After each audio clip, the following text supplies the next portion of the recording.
Surely you've heard all sorts of bizarre theories about Peppa Pig. I'm Peppa Pig.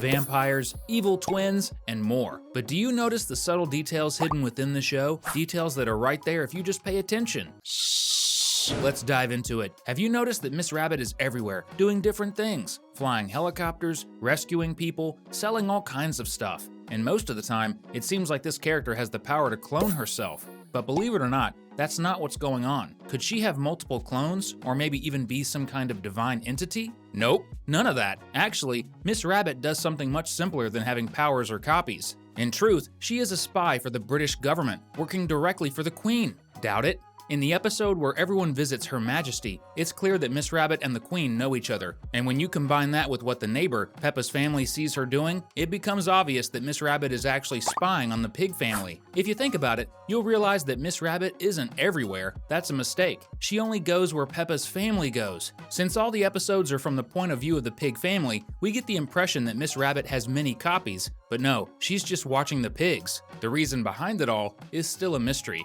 Now, have you really paid attention to the details in the show? Here's a challenge. Grab your popcorn and relax, because another episode of Cinewave is starting. Are you sure that Susie and Peppa are really friends? Have you seen the episode where the little sheep tricks Peppa? Before we dive into that, let's first agree that most of the fights between the two are due to Peppa's stubbornness and rudeness, like when she keeps talking non-stop and irritates her friend. But there was one day when Susie decided to play a trick on Peppa by creating an imaginary friend named Leo, just to mistreat Peppa and blame it on the imaginary friend Leo the lion. That day, she comes over to Peppa's house to play and introduces her new invisible friend, who doesn't even exist. Peppa, wanting to be a good friend, pretends to see Leo, thinking maybe Susie bumped her head and is imagining things. But the presence of Leo at the pig's house made Susie mean, calling Peppa stupid, saying she doesn't know anything, making lion sounds with her mouth, and even talking bad about Peppa when her friend tried to join in the game. Everyone knows Leo doesn't exist, Susie. You used that trick to get back at Peppa for every time she was mean to you. That definitely makes much more sense.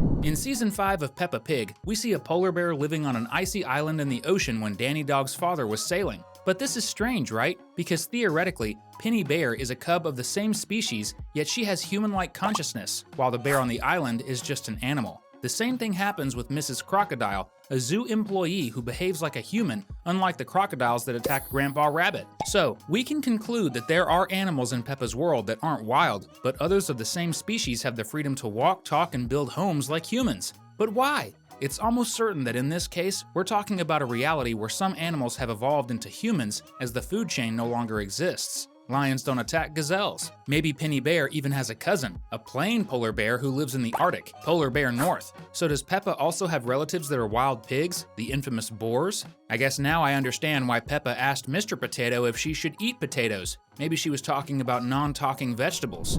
This curiosity might even be something native English speakers don't fully know, because in the original language, British English, there's a hidden secret involving Mr. Potato. Peppa is a globally famous cartoon, and because of that, it's been translated into many languages. But in its original language, the vegetable character has a little joke hidden. As you know, potatoes usually stay still since they don't have life or legs, and in English, there's a common expression that plays with the words potato and couch. Believe it or not, sitting down and eating isn't always a great expression. When these words are used together to describe a person, it's like saying someone is very lazy, like a potato, and doesn't do much exercise. Now do you understand why Mr. Potato having a show where he encourages people to exercise is funny? So, let's start going for more walks. And you, do you need to lose weight? Then comment with #diet so we can know. If Peppa is always facing sideways, why can we always see both of her eyes? Isn't that strange? On the other side of the little pig's face, there might be nothing, or maybe even 2 more eyes. Which one would you find weirder? Phil Davis, one of the producers of the Peppa Pig series, explains that the show is made from the perspective of younger children. In this case,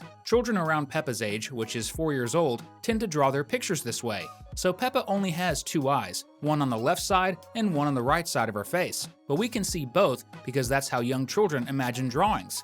As a reference, we can look at the official theater costume of Peppa Pig. Have you ever wondered how much Peppa Pig weighs? Well, she's heavier than you after eating so much popcorn. First, let's clarify that Peppa is like a little girl belonging to the Yorkshire domestic pig breed, which varies in weight between 100 and nearly 400 kilograms. Official sources report that Peppa is 1.1 meters tall, not the 2 meters many people claim on the internet. And considering she's a female pig, 4 years old, that plays a part in calculating her weight. With this information, let's compare her to a real pig. The average length of this animal is 1.3 meters and its width is 90 centimeters. From this, we can conclude that Peppa weighs between 300 and 350 kilograms. Wow, Peppa, it looks like you don't have much room to call Daddy Pig chubby.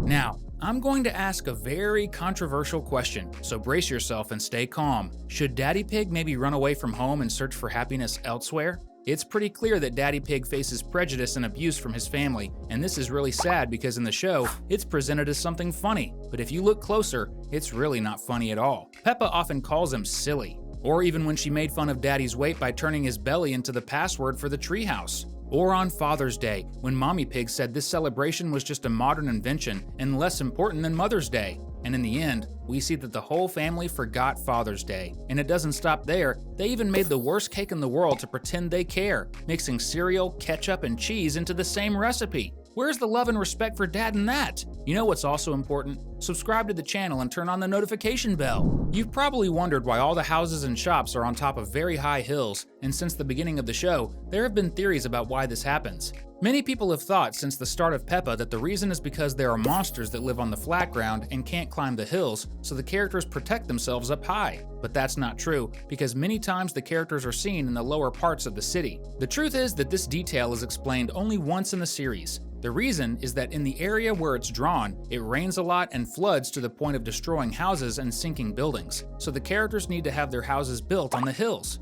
In fact, this could even be a clue as to where exactly Peppa City is, because many people don't know, but long ago, thousands of years ago, the area where London is today was a swamp with flooded lands. Peppa City was most likely built in the areas of marshes that exist in England. George is a child who has difficulty communicating with others. He can only say one word, which is his favorite animal, the dinosaur. Comparing George to Edmund, we can see that there's probably something with the little pig that prevents him from communicating well with others. But is it George who doesn't speak properly, or is it Edmund who's very intelligent? And is George really just a normal child? The thing is, many people don't realize that George has a strong focus on dinosaurs, and that's unusual even for kids, because whenever the subject isn't related to ancient reptiles, George tries to turn it into dinosaurs. Some experts believe George's behavior is a clue that he actually has autism or has difficulty with attention and an overly focused interest in dinosaurs. While Edmund, contrary to the theory that he's an adult in a baby's body, we believe he's just a genius. But even so, the show hasn't explained the knowledge he has for a very simple reason. To understand the subjects Edmund knows, you need to have had more years of life than he has, and he's only 2 years old. Therefore, it's impossible for him to learn everything in this period. This is one of the reasons why time doesn't pass in Peppa's world. You've definitely seen a bunch of videos talking about animation and logic mistakes that happen in Peppa Pig's episodes, but what many people don't realize is that most of them are done on purpose. But how is that possible? It's simple. Animation mistakes are funny, and when we find one, we laugh and are happy. Plus, it's an incentive to keep watching more episodes. So, don't think that the Peppa animators make mistakes because they're careless. In reality, it's just another way to entertain you. Another way to have fun is to stick around with us, so we've prepared 2 more videos for you to watch. See you in the next video!